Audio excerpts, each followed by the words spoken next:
The following is a Ham Radio Productions podcast.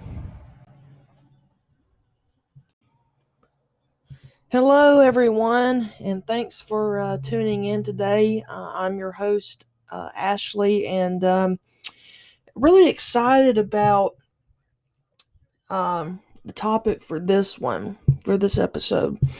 It's a theory that I saw a few days ago on Reddit, and it's a theory about Hopper in Russia, and I think it's a very interesting theory, but I also think that the Reddit user who posted it, that is Corexis YT on Reddit. I'm sure they'd love to have you follow them.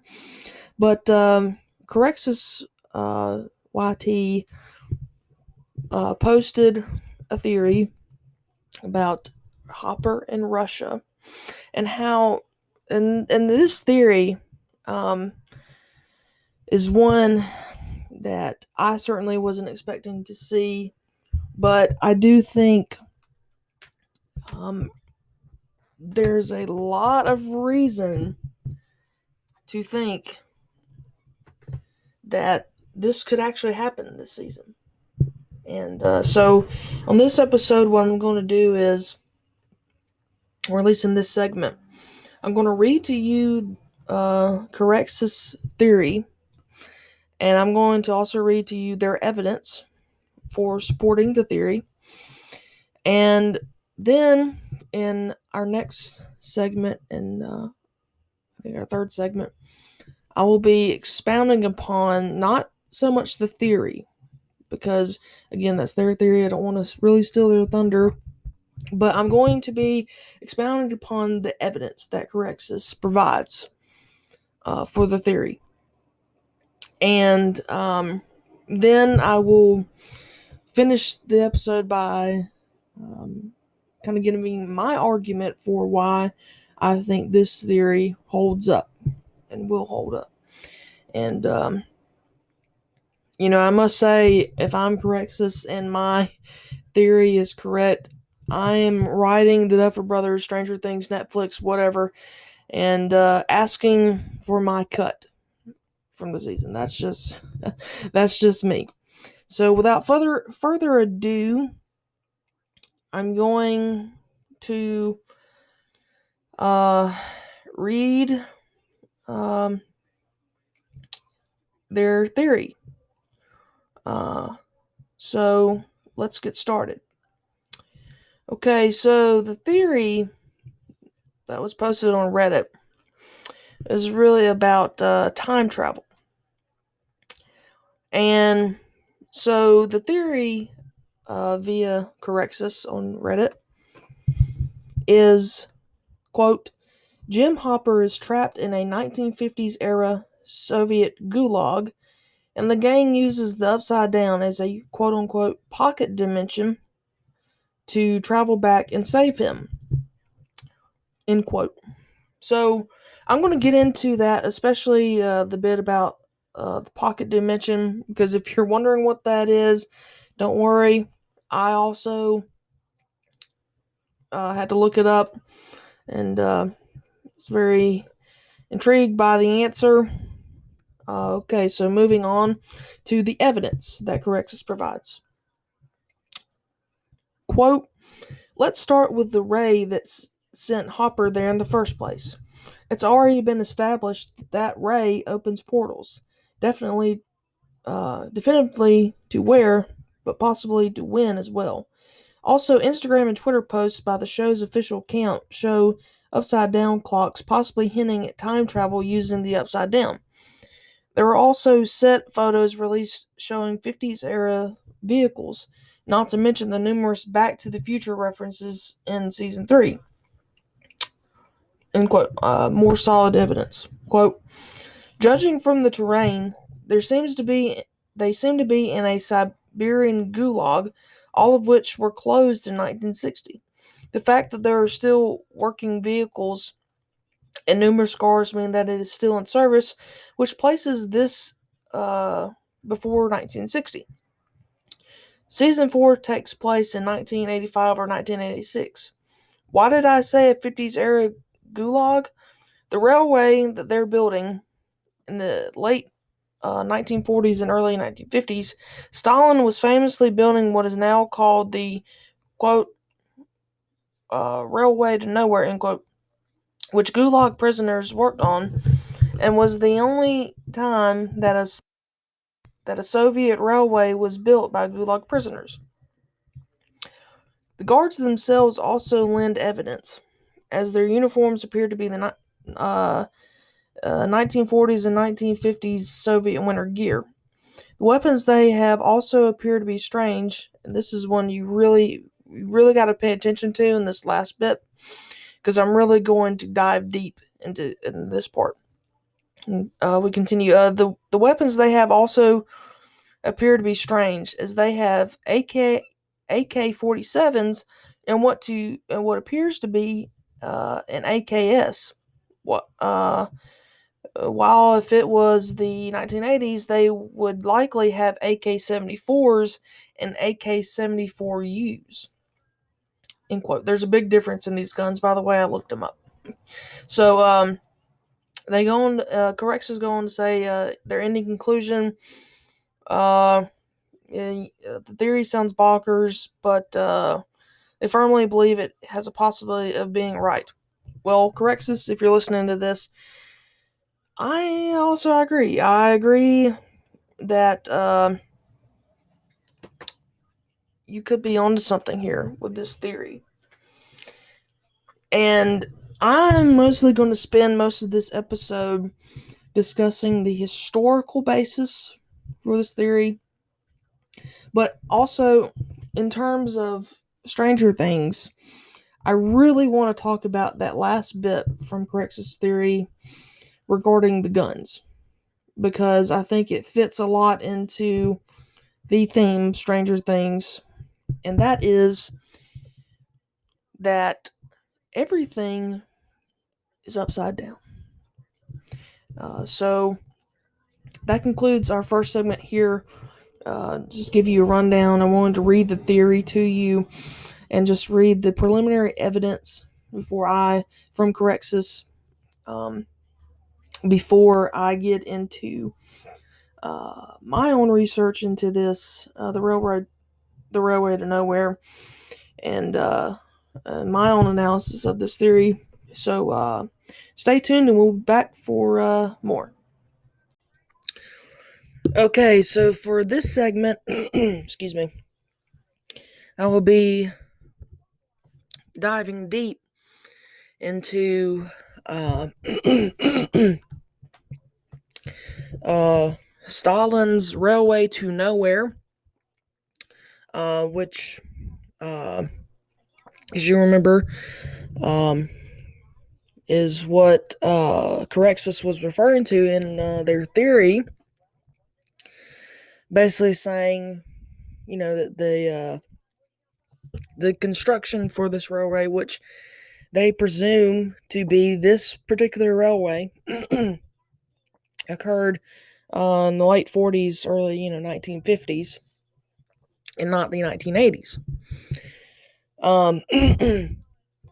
So we're going to talk about that a little bit in this segment, and then we'll get on over to why Corexus thinks this. So thinks it's Hopper's not in the 1980s but the 1950s. So we're gonna get into it. Okay, so the official name of the railway is called Salakard Igarka Railway. I hope I'm saying that correctly. And in Russian, what's translated to mean dead road. So that should tell you something right there. It's also referred to as the Stalin Bond. If you'll go back to Nazi Germany, the interstate system was called the Autobahn, and it was the People's Road. Um, and so I guess maybe Stalinbahn means the People's Railway. But anyway, and its railway, by the way, is actually an incomplete railway. We'll get more on that later. But it's stationed in northern Siberia. Um, the railway was a project um, of the Gulag system. Um, and construction began on the railway in 1947 until 1953, so 6 years, when Stalin died. Um, the construction for the railway was actually part of two different projects via the Gulag. One was called the 501 Railroad, and that was constructed at the River Ob, which is in western Siberia. And the other one was the 503 Railroad, which was the construction began on the River Yenisei, which is closer near the Arctic Ocean, near Mongolia. But the whole reason for the construction of the railway was because Stalin wanted to have a railroad that extended across northern Siberia to reach the Soviet Union's easternmost territories. So basically, he wanted it to stretch across Russia. I guess maybe to transport supplies, which we'll get into a little bit later. And the reason that it's called the Selekhard Igarka Railway is because the route was supposed to be from Selekhard, which is a town in Okrug, Russia, like I guess near it's Siberia, and from Salekhard to Igarka, which is on the other end of Russia. They're both in the north, but one's on the west uh, side of Russia, and the other's on the east side of Russia. Um, and of course, the project uh, was built with slave labor, in the Gulag system. Most of them were political prisoners, and many died, as you can imagine. So that's kind of the basics of it.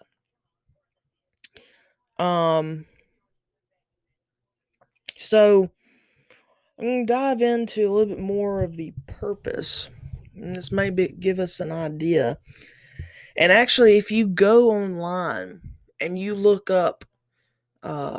up photos of this railway, and the area that's in it looks a lot like uh, the area in which Hopper, we see him in that teaser trailer. Now, I know it's Russia, it's going to look not the same, but the railway looks similar.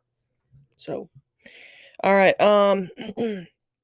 So there was three main reasons for the construction of this railway. One was to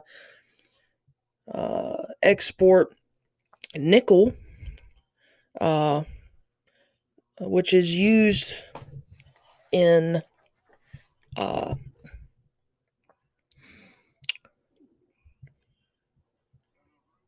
can be used to make nuclear weapons. Surprise there.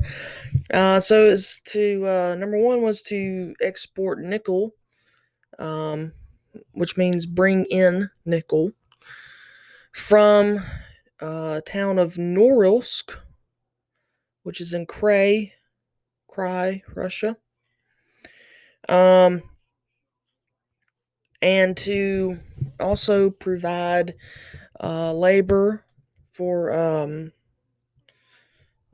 prisoners of World War II. I don't know. I think that maybe that could be Russian prisoners. Not sure.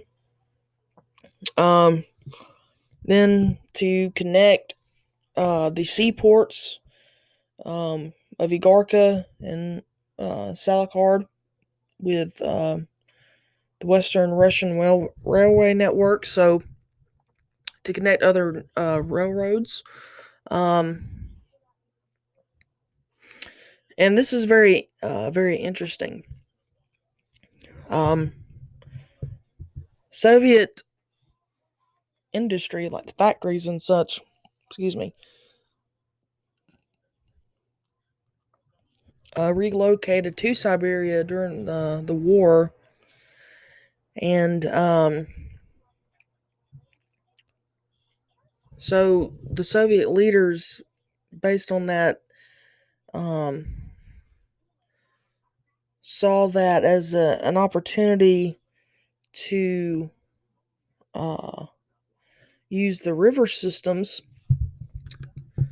um, as they flowed northward, to deliver supplies to the Arctic Ocean ports, and those being the River Ob, and the River Yenisei, two main ones. Um, and so, really, um, this was a design route because um, the Soviets needed a connection to these two main rivers, the major rivers in Russia, um, to transfer supplies and goods uh, between different cities in Russia and the different regions. So it was all an economic gain. Um, so the Gulag in question uh, here. Um,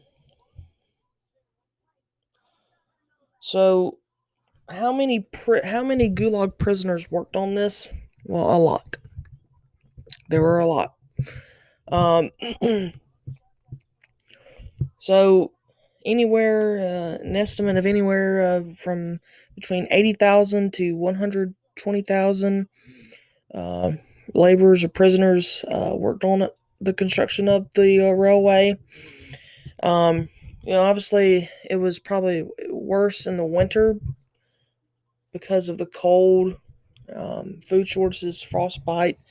As you can imagine, a Russian winter would be brutal. But the summers weren't much better. Um, with the bugs and the heat and the terrain, diseases, um, uh, and because of the elements just of Russia, um, the engineers suffered, had problems with the construction of the railway, um, mostly because of the permafrost and it says here a poor logistical system. Oh, and the deadlines. Um, whenever you're in a communist regime run by a dictator, and who's having to rely solely on forced labor to construct an important transportation system network because everyone else is working their fingers to the bone and some literally to death in factories so that they don't starve to death. Um, you do have to have tight deadlines to meet, or else you, as the engineer, could find yourself like one of those prisoners working on the railroad instead of engineering it, or you could be dead. But that aside, I digress. There's also um, a lack of machinery, the equipment that they needed to build it. So that's one of the downsides, I guess. Communist regime. Um, there's also a shortage of materials. Um, so it had a lot of problems. Um, and actually, as um, they construction on the project progressed, um, it started to become uh, clear that there wasn't really a need for the railway after all.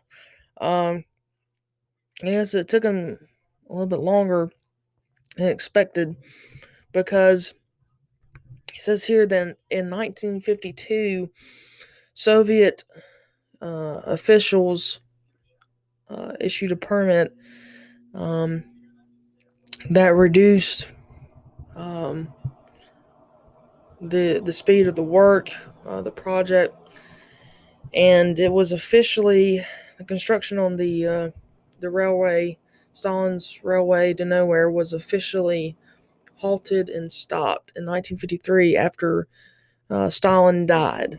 And how much did they get completed in that short amount of time? Well, I mean, it wasn't that bad. Um, I mean, they got quite a bit.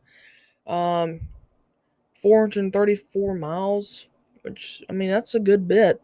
Um, but it cost a lot of money.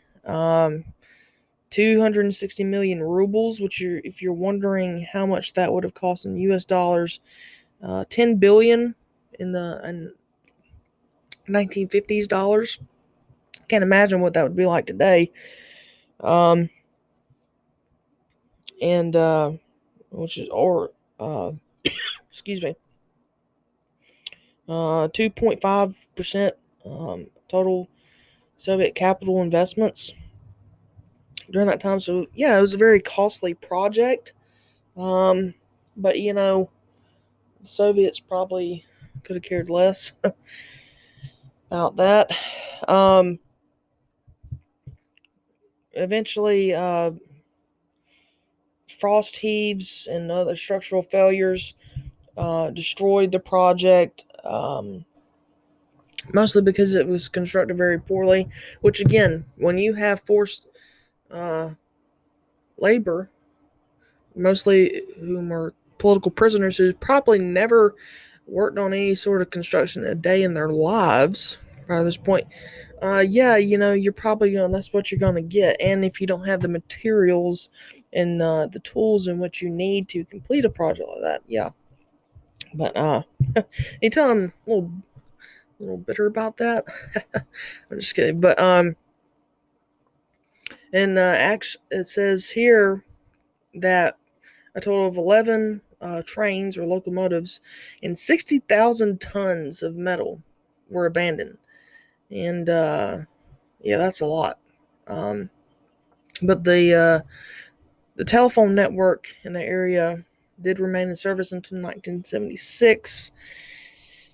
Um, however, also says about 350 kilometers of track between Salakard and a town called Nadim. Did remain in operations from the 1950s to the 1980s, but in 1990 the line was officially shut down, and the rail in Salakard was dismantled, and recycled in the 1990s. So now this little bit about a little bit part of the track remained in operation from the 1950s to the 1980s. Could that be the one that Hopper's working on? I don't know. You'd have to really let me look that up. Because we know that Hopper is in Kanchaka. He's not even really in Salakard or Igarka. He is in Kamchatka. And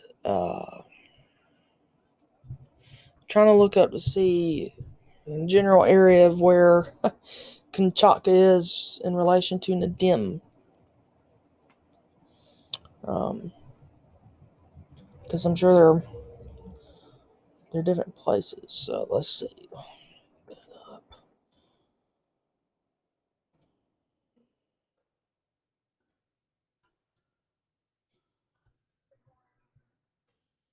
Um, but yeah, it's kind of the history of it in a nutshell. And Kamchatka is in the northern part of Russia, but it's in the far east of Russia. Um, and its water is on the Pacific Ocean. So it would have been in that area of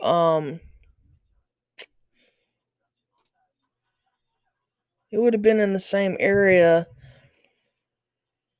as, let's see, uh,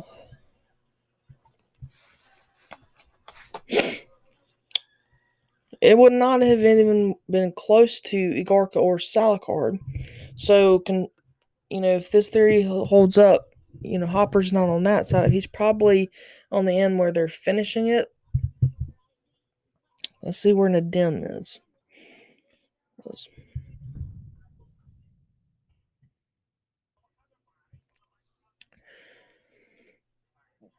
Yeah, Nadim and Igarka and Salakard are all in the middle part of Russia, whereas Kamchatka is in the far east.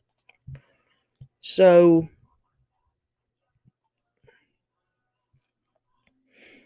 um, they're both in the Siberian region, though. So, um, yeah, that would mean that Hopper is not a part of where the track, um, uh, where construction on the railway remained in operation through the 1980s.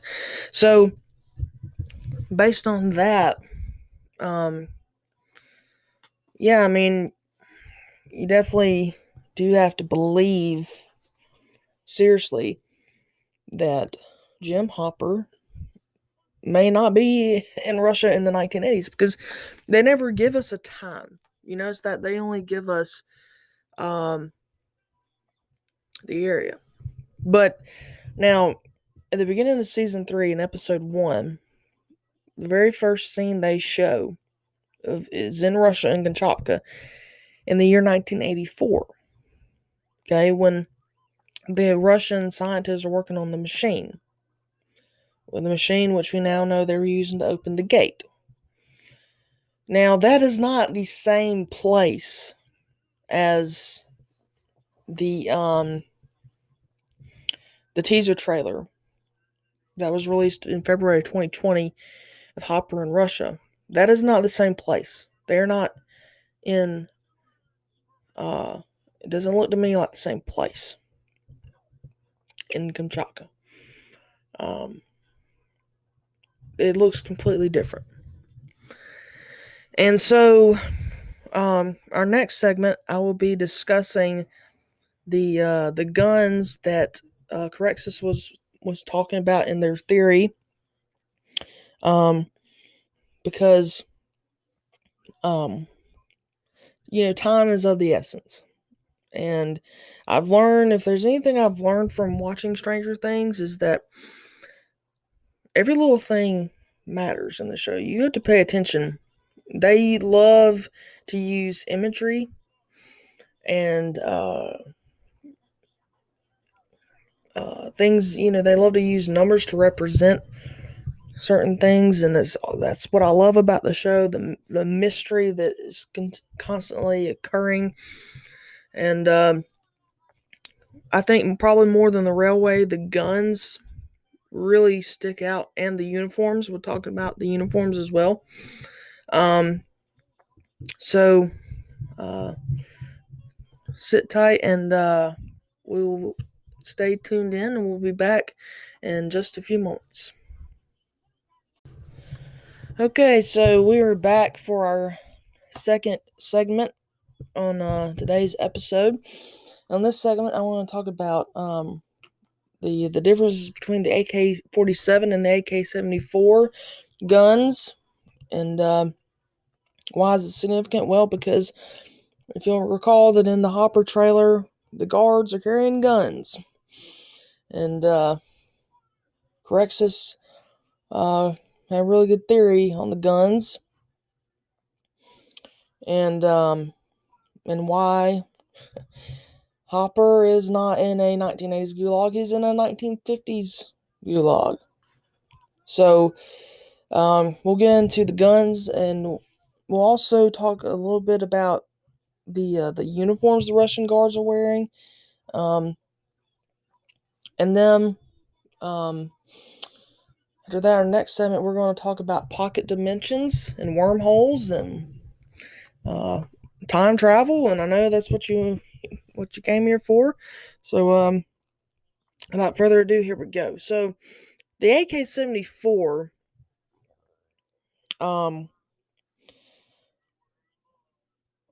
was developed in the 1970s by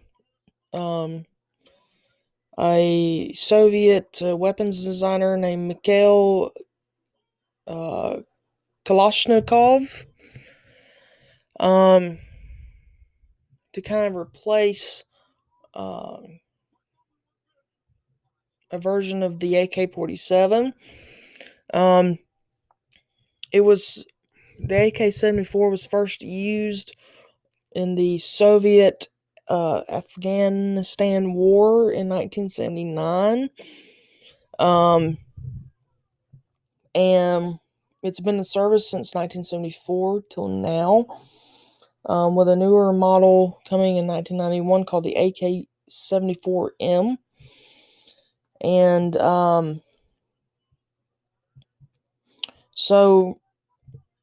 and if you go back and you look at the teaser trailer again, the guns that the guards are holding do not look like an AK-74. They look like AK-47s. And I mean, the barrels and the stocks are completely different. AK-74,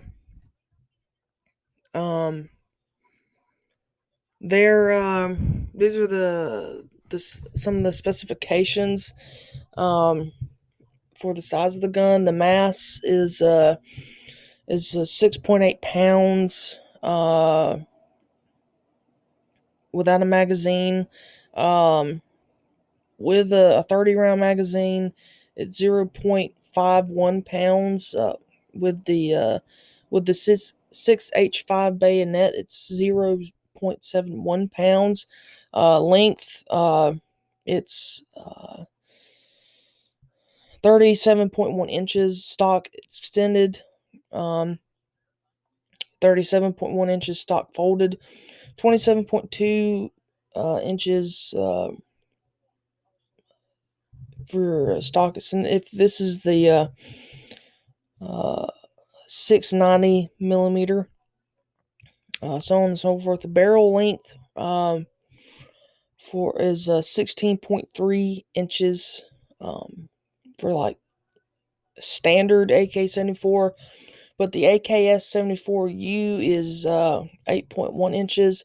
Width is 2.8 inches. Height 7.7 inches. Cartridge 5.45 by 39 millimeter. It's gas operated rotating bolt. Rates of fire 600 to 650 rounds per minute. Automatic 100 rounds per minute, semi-automatic 40 rounds a minute. Firing range 550 yards for standard AK-74. 870 yards for AKS-74. 330 yards for an AKS-74U. So that's for the AK-74. Now the AK-47, which was again designed by Mikhail Kalashnikov, designed between the years 1946 1948, and was in service in the Soviet Union at least from 1949 to 1974. Now the AK-47 is what Corexis says that the guards in the teaser are using, which is true. They're using AK-47s, and some specifications for the AK-47. Without a magazine, 7.7 pounds. Magazine empty, 0.995 pounds. That was an early issue.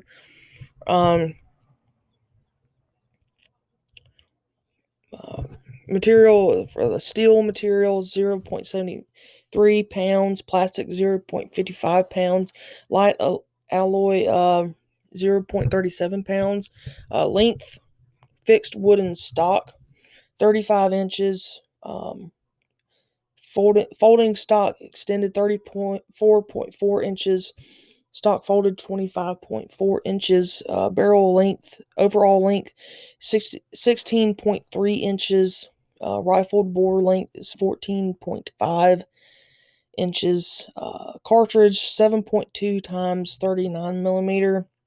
It's still a gas operated rotating bolt.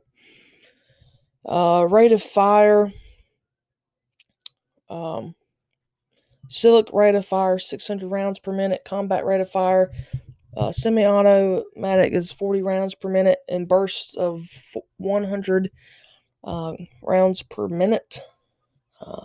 Firing range 380 yards.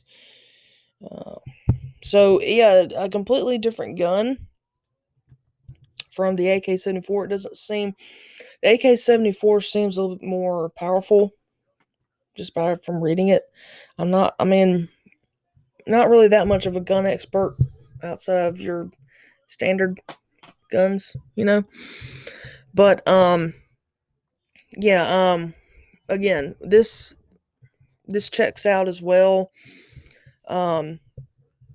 For Hopper to be in Russia, the 1950s, in this Russian Gulag. Now I want to get into the uniforms real quick.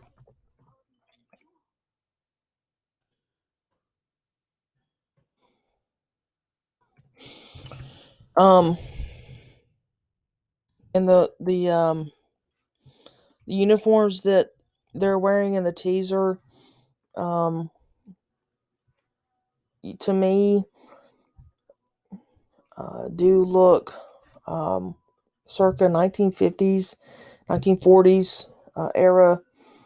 They don't look 1980s, mainly because the 1980s ones were just like the ones that they're lighter in color, whereas the ones from the 40s and 50s are darker. Um, so that also uh, checks out um, for the uniforms. And before I wrap this up, I just want to say that historically, Corex's theory does check out. Um, Now, of course, Stranger Things, you never know. You really never know with them what they might want to do. But I hope for the sake, they have been very good so far about keeping in line with um, things that have happened in the past. In the 80s, they've been good about keeping that as accurate as possible. Um, and so I hope they do the same with Hopper in Russia. And so in our third and final segment, I will be discussing um, the pocket dimension part of Corex's theory, and discussing some wormholes and Back to the Future. And then I'll end this episode with what this all could mean for Chief Jim Hopper in season 4. So stay tuned. Okay, so we're beginning the start of our third and final major segment here, talking about pocket dimensions, because that's what Corexus thinks in their theory. The reason that Hopper was able to go from 1985 to 1950 something in Russia.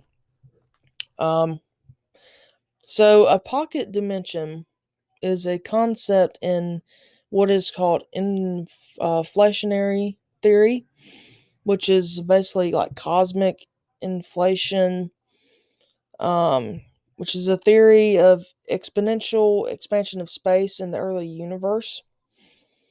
Um, let's see. Pocket dimensions can emerge as a result of internal inflation, which is the outgrowth or extension of the Big Bang Theory. Um, says here that pocket dimension could function in a variety of ways, such as slow roll inflation, um, cosmic evolution, um, other emergent universe scenarios. Um,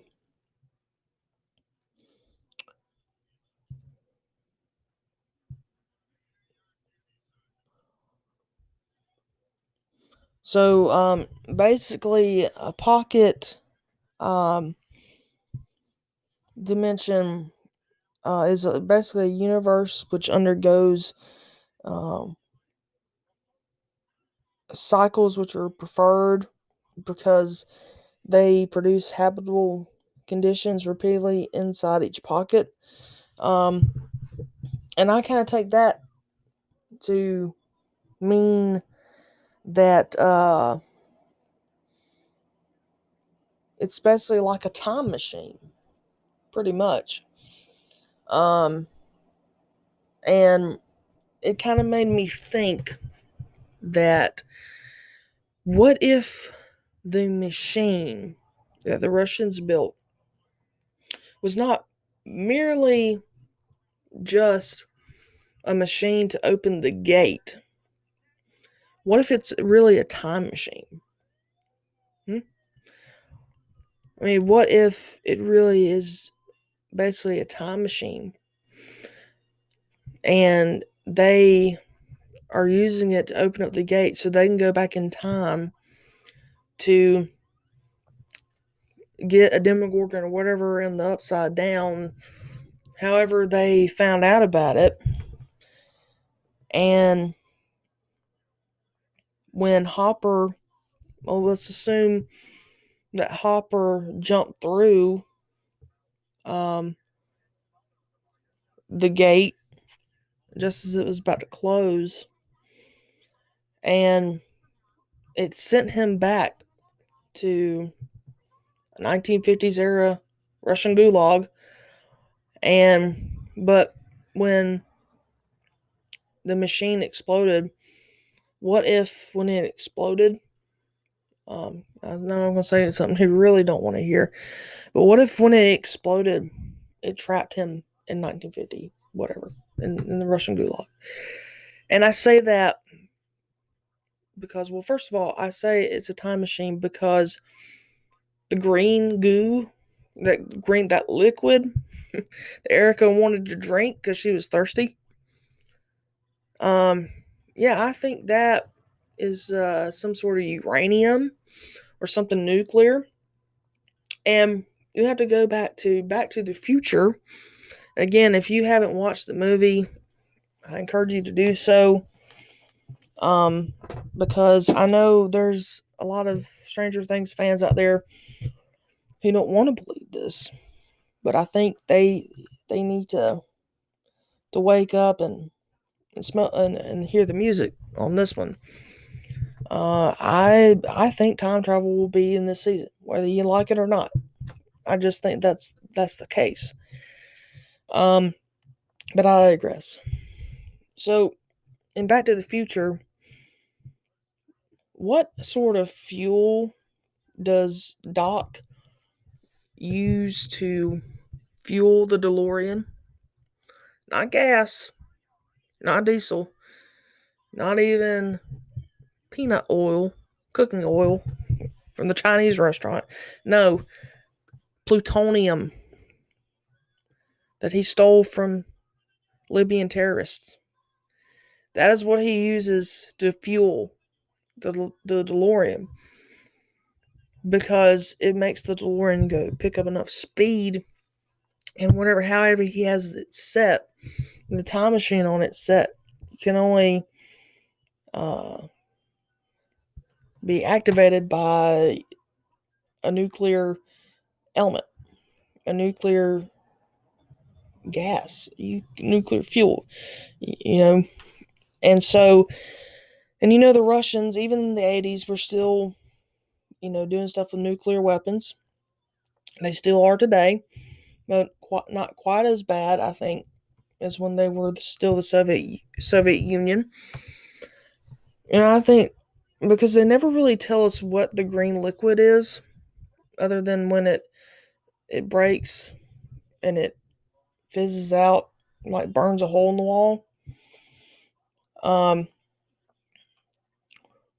but it's being used to fuel the machine, right? And Back to the Future, there was many references to that movie, and I think that could be one. I think that machine, um, is a time machine.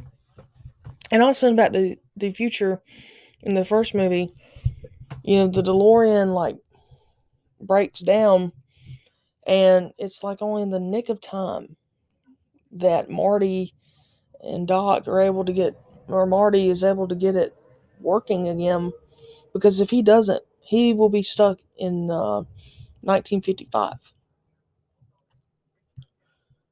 Like, because he's trying to go back to the future, to 1985, where he left from. But if he didn't get the DeLorean to work, um, he was going to be stuck in 1955. Um, and I think when um,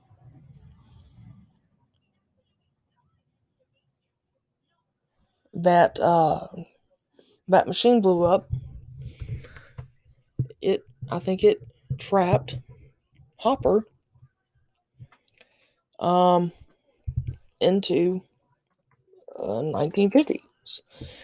And I think that's why maybe we haven't really seen David Harbour, excuse me, on set a lot, other than well, he said a couple weeks ago on the Jimmy Kimmel show that he would still have to shave his head. So I don't think it's not in season 4. I don't think Hopper will be coming home. I know that, you know, you don't want to hear that, but yeah, I mean,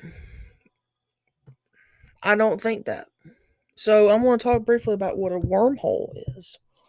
Um, it's a structure that links like different points in a space time. We know that, um, you know, um, this is a very, very big theme in Stranger Things. Anyway, different universes. Um, I think perhaps what the gate really is a wormhole to another point in time or another dimension. So that's kind of how I expound upon the Corex's theory is that, you know, Jim Hopper, um, I think, has now figured out that maybe the Russians are involved in whatever's going on, and he wants to get to the bottom of it because he can't help himself. And also in that moment, I think he knew, okay, if I'm going to survive this, I'm going to have to jump through the gate. And it transported him back to 1950's Russian Gulag. And when the machine exploded, it trapped him there. All the historical evidence points to the theory, Corex's theory, being correct. I believe it. And I think that Stranger Things probably does need to capitalize on that. I think that it would definitely make a lot of sense. And I also think that they should probably hurry up and wrap up production of the show and get things moving ahead, because I have to say, I think that there's some Stranger Things fans out there on the social media, on the internet, that will probably crack the season. And then it will be like, uh, you know, what's the point of watching it? I'm just kidding, I'll still watch it. But yeah, you know, I've seen a lot of theories out there lately, um, including this one from Corexus, that um, leads me to believe that Stranger Things fans were getting closer to figuring it out. And I mean, I think that's a good thing, maybe, or perhaps a bad thing. I think everyone just wants something, you know, just wants something to go off on. Because it's kind of funny, because all these hours that are spent theorizing about the season, about this show, whenever the new season does come out, we'll probably spend less time watching it than we did about theorizing about it. And then we'll talk more about it, after it comes out. But yeah, I'm really looking forward to seeing if this theory does come to fruition, how the Duffer Brothers aim to take Hopper, where they want to take him um, this season and beyond. And yeah, so I hope that you enjoyed this history lesson for today. I know I've enjoyed uh, looking more into these things. This theory has kind of helped me um, understand the show a lot more. Um, really, just by the bit about the guns, because AK-47, did it come before the AK-74?